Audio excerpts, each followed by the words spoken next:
Okay, അപ്പോൾ നമുക്ക് ഇന്നത്തെ മൂന്നാമത്തെ വീഡിയോയിലേക്ക് നോക്കാം. നമ്മളിപ്പോൾ പോയിന്റുകളെ ലൊക്കേറ്റ് ചെയ്യാൻ പഠിച്ചു. എക്സ് ആക്സിസിൻ്റെയും വൈ ആക്സിസിൻ്റെയും പ്രോപ്പർട്ടീസ് നമ്മൾ പഠിച്ചു. അതിൻ്റെ മുകളിലുള്ള പോയിന്റുകളുടെ പ്രോപ്പർട്ടീസ് പഠിച്ചു അല്ലേ.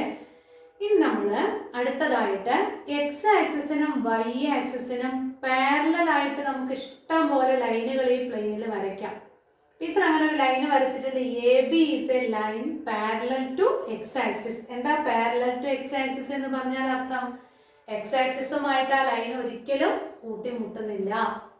അപ്പോൾ ടീച്ചറെ ഇങ്ങനെ ഒരു ലൈനെ വരയ്ക്കാൻ പറ്റുള്ളൂ? അല്ല, ഇൻഫിനിറ്റ് ലൈനുകൾ വരയ്ക്കാം നമുക്ക് എക്സ് ആക്സിസിന് പാരലലായിട്ട്. അത്തരത്തിലുള്ള ലൈന് വൈ ആക്സിസിനെ ഇന്റർസെക്ട് ചെയ്യും എന്നുള്ളത് ഉറപ്പാണല്ലോ.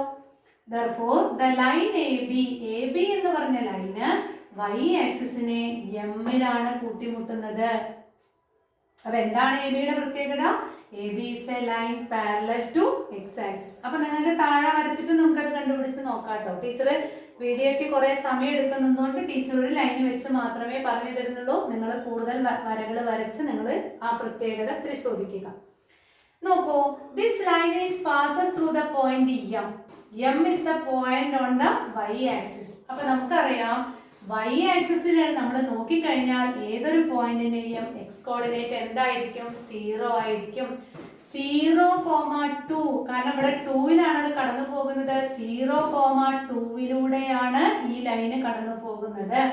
And it is parallel to x axis. നോക്കൂ, ഈ എക്സ് ആക്സിസിൽ നിന്ന് ഈ ലൈനിലേക്ക് എവിടെ ഉള്ള പോയിന്റിലേക്കുള്ള ദൂരം നോക്കിക്കഴിഞ്ഞാലും അത് എത്രയായിരിക്കും? 2 ആയിരിക്കും. അപ്പോൾ I take A point this here. ഈ പോയിന്റിന്റെ കോർഡിനേറ്റ് നമുക്കൊന്ന് എഴുതി നോക്കാം. ഈ പോയിന്റിൽ എത്താൻ വലത്തോട്ട് 1 യൂണിറ്റ് നീങ്ങി 2 unit പൊന്തണം. Therefore, this is the point 1,2. അപ്പോൾ ഇടത്തോട്ട് നീങ്ങുകയാണെങ്കിലോ 1 യൂണിറ്റ് ഇടത്തോട്ട് നീങ്ങി ഇവിടെ പൊന്തിക്കഴിഞ്ഞാൽ this is the point -1,2. ഇവിടെ എത്തുമ്പോഴോ -2,2. 1 യൂണിറ്റും കൂടി നീങ്ങി കഴിഞ്ഞാലോ -3,2. വലത്തോട്ടും ഇതേപോലെ നീങ്ങി കഴിഞ്ഞാൽ 2 യൂണിറ്റ് വലത്തോട്ട് നീങ്ങിയിട്ട് പൊന്തുമ്പോൾ ഈ ലൈനിലുള്ള ഈ പോയിന്റിലെത്തും. Therefore 2,2. 3 യൂണിറ്റ് വലത്തോട്ട് നീങ്ങിയിട്ടാണ് ഈ ലൈനിലേക്ക് എത്തുന്നത് എന്നുണ്ടെങ്കിലോ അപ്പോൾ അത് എന്തായിട്ട് മാറുന്നു? 3,2 എന്നായിട്ട് മാറുന്നു. ഇങ്ങനെ നമുക്ക് ഈ ലൈനിന്റെ മുകളിലുള്ള എല്ലാ പോയിന്റുകളും അടയാളപ്പെടുത്താം. അപ്പൊ നിങ്ങൾക്ക് ഒരു സംശയം തോന്നാൻ, ടീച്ചർ ഇതിന്റെ നടുവിലത്തെ പോയിന്റ് എന്താ വരിക? 1ന്റെയും 2ന്റെയും കൃത്യ നടുവിൽ നിന്നാണ് നമ്മൾ കയറുന്നത് എങ്കിൽ ഇതിന്റെ മുകളിലുള്ള പോയിന്റിന്റെ എക്സ് കോർഡിനേറ്റ് എന്തായിരിക്കും? 1.5 ആയിരിക്കും, അഥവാ 1.5,2 ആയിരിക്കും. കാരണം നമുക്കറിയാം എല്ലാ fractions, integers, rational numbers, irrational numbers ഒക്കെ ലൈനിന്റെ മുകളിൽ വരും എന്ന് നമുക്ക് പറയാൻ പറ്റും. അപ്പൊ ഈ കോർഡിനേറ്റ്സ് എപ്പോഴും എന്തായിക്കൊള്ളുന്നില്ല? നാച്ചുറൽ നമ്പർ തന്നെ ആയിക്കൊള്ളുന്ന ഒരു നിർബന്ധവും പറയാൻ പറ്റില്ല. ഇനി എന്താണ് ഈ ലൈനിന്റെ പ്രത്യേകത? A B is the line which is parallel to x axis and passes through the point 0,2. അങ്ങനെ വന്നു കഴിഞ്ഞാൽ പാരലൽ ആകുമ്പോൾ വൈ ആക്സിസിൽ നിന്നുള്ള അകലം സെയിം ആണ് എന്ന് പറഞ്ഞാൽ അതിന്റെ അർത്ഥം വൈ ആക്സിസിൽ നിന്നല്ല എക്സ് ആക്സിസിൽ നിന്നുള്ള അകലം സെയിം ആണ് എന്ന് പറഞ്ഞാൽ അതിന്റെ അർത്ഥം ഇതിന്റെ എല്ലാത്തിന്റെയും വൈ കോർഡിനേറ്റുകൾ ഒന്ന് ശ്രദ്ധിച്ചു നോക്കി നോക്കൂ. ഏതിലൂടെയാണോ കടന്നു പോകുന്നത് അതിന്റെ വൈ കോർഡിനേറ്റ് 2 ആണെങ്കിൽ ആ 2 തന്നെയായിരിക്കും എല്ലാ പോയിന്റുകളുടെയും വൈ കോർഡിനേറ്റുകള്. എക്സ് ആക്സിസിന് മുകളിലുള്ള വൈ കോർഡിനേറ്റുകൾ എല്ലാം 0 ആകുന്നത് അത് 0,0യിലൂടെ കടന്നു പോകുന്നത് കൊണ്ടാണ്.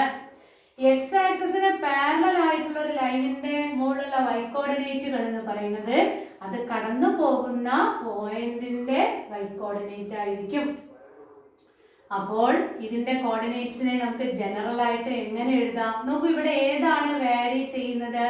എക്സ് കോർഡിനേറ്റ് മാത്രം വാരി ചെയ്യുന്നു.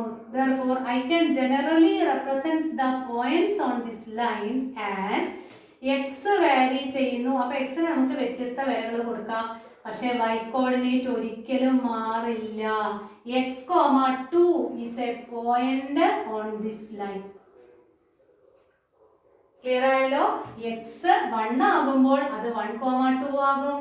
എക്സ് 2 ആകുമ്പോൾ ആകുമ്പോൾ അത് 2,2 ആകും. എക്സ് -3 ആകുമ്പോൾ അത് -3,2 ആയിരിക്കും. അപ്പോൾ എക്സ് ആക്സിസിന് പാരലൽ ആയിട്ടുള്ള ഏതൊരു ലൈനിന്റെയും പോയിന്റിന്റെ പ്രത്യേകത അവയുടെ y കോർഡിനേറ്റുകൾ കോൺസ്റ്റന്റ് ആയിരിക്കും. ആ കോൺസ്റ്റന്റ് കിട്ടാൻ അത് ഏതിലൂടെ കടന്നു പോകുന്നു എന്ന് നോക്കിയാൽ മതി. അങ്ങനെയാണെങ്കിൽ y ആക്സിസിന്റെ മുകളിൽ ഈ പോയിന്റിന് പകരം ഞാൻ 0,a, അതായത് ഈ 2 യൂണിറ്റ് എന്ന് പറയുന്ന നീളത്തിനെ ഞാൻ എന്തായിട്ട് എടുത്തു? a ആയിട്ട് എടുത്തു കഴിഞ്ഞാൽ ഇതിന്റെ മുകളിലുള്ള പോയിന്റുകളുടെ കോർഡിനേറ്റ് എന്തായിരിക്കും? എക്സ് കോർഡിനേറ്റ് മാറും, നമുക്കൊന്നും ചെയ്യാൻ പറ്റില്ല. y കോർഡിനേറ്റ് എല്ലാത്തിൻ്റെയും ഏതായിരിക്കും? a ആയിരിക്കും. നോക്കൂ, നമ്മൾ പോയിന്റുകളെ നമ്പറിലേക്ക് മാറ്റാൻ പഠിച്ചു, നമ്പറുകളെ വേരിയബിൾസ് ഉപയോഗിച്ച് എഴുതാൻ പഠിച്ചു. ഈ വേരിയബിൾസിനെ പൂർണ്ണമായിട്ടും ഓൾജിബ്ര ഉപയോഗിച്ച് എഴുതാൻ നമ്മൾ പഠിക്കുകയാണ്. Therefore, x, a is a point on a line which is parallel to x-axis. x കോർഡിനേറ്റുകൾ മാറും, പക്ഷേ y കോർഡിനേറ്റ് കൃത്യം ഒരു കോൺസ്റ്റന്റ് ആയിരിക്കും. ക്ലിയർ ആയല്ലോ?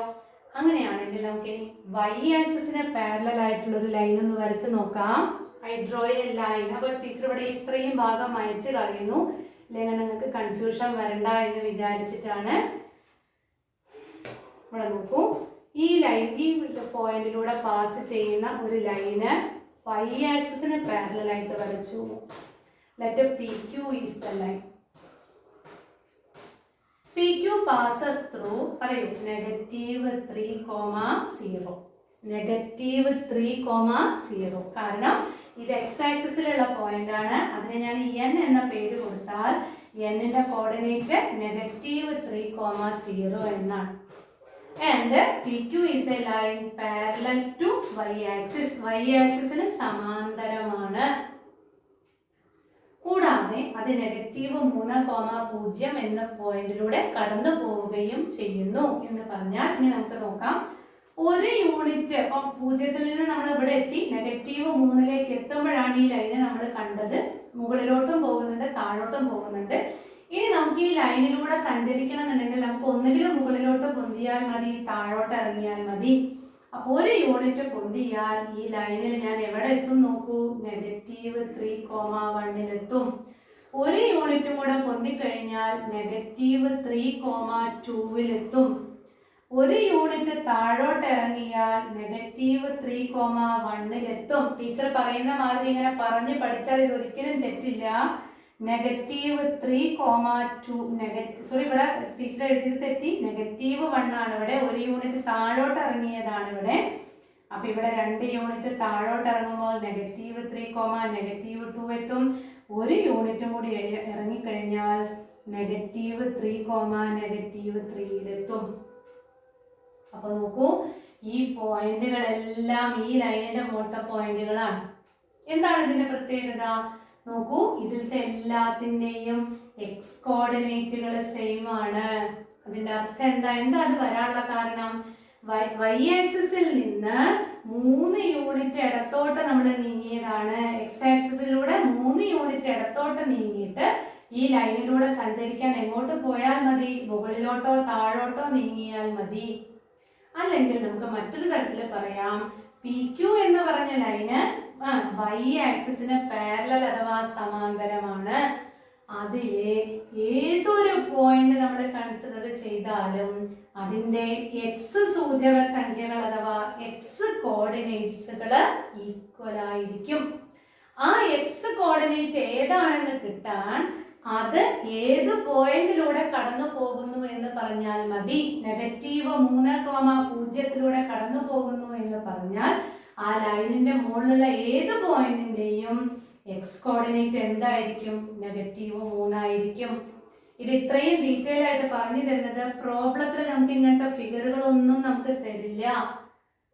നമ്മളോട് പറയാ PQ is a line parallel to y-axis and passes through the point -3,0 എന്ന് മാത്രമേ പറയുള്ളൂ. അതിൽ നിന്ന് നമ്മൾ മനസ്സിലാക്കണം ആ ലൈനിന്റെ മുകളിലുള്ള എക്സ് കോർഡിനേറ്റുകൾ സെയിം ആകുമെന്നും ആ എക്സ് കോർഡിനേറ്റുകളൊക്കെ എന്തായിരിക്കുമെന്നും -3 ആയിരിക്കുമെന്നും നമ്മൾ മനസ്സിലാക്കണം. അപ്പോൾ നമുക്കിതിനെ ജനറലായിട്ട് എങ്ങനെ റെപ്രസെന്റ് ചെയ്യാം നോക്കൂ. -3 മാറ്റമില്ല. എക്സ് കോർഡിനേറ്റ് -3 ആണ്. എന്താണ് ഇവിടെ വാരി ചെയ്യുന്നത്? y കോർഡിനേറ്റ് ആണ് വാരി ചെയ്യുന്നത്. അപ്പോൾ എന്തിനെ നമ്മൾ വേരിയബിൾ ആയിട്ട് എടുക്കണം? y കോർഡിനേറ്റ് നമ്മൾ വേരിയബിൾ ആയിട്ട് എടുക്കുമ്പോൾ y, എക്സ് കോർഡിനേറ്റിനെ വേരിയബിൾ ആയിട്ട് എടുക്കുമ്പോൾ സ്മോൾ എക്സ്, എല്ലാ സ്മോൾ ലെറ്റേഴ്സ് ഉപയോഗിക്കുക. ആക്സിസിന്റെ പേരുകൾ കൊടുക്കാൻ ക്യാപിറ്റൽ ലെറ്റേഴ്സ് ഉപയോഗിക്കുക. ഇതാണ് ശ്രദ്ധിക്കേണ്ട കാര്യം. ഇനി നമുക്കിതിനെ ഒന്നുകൂടി ജനറലൈസ് ചെയ്താലോ? ഈ ലൈന് y ആക്സിസിൽ നിന്ന് a യൂണിറ്റ് അകലത്തിലാണെങ്കിൽ we have to represent this number as -3, -3,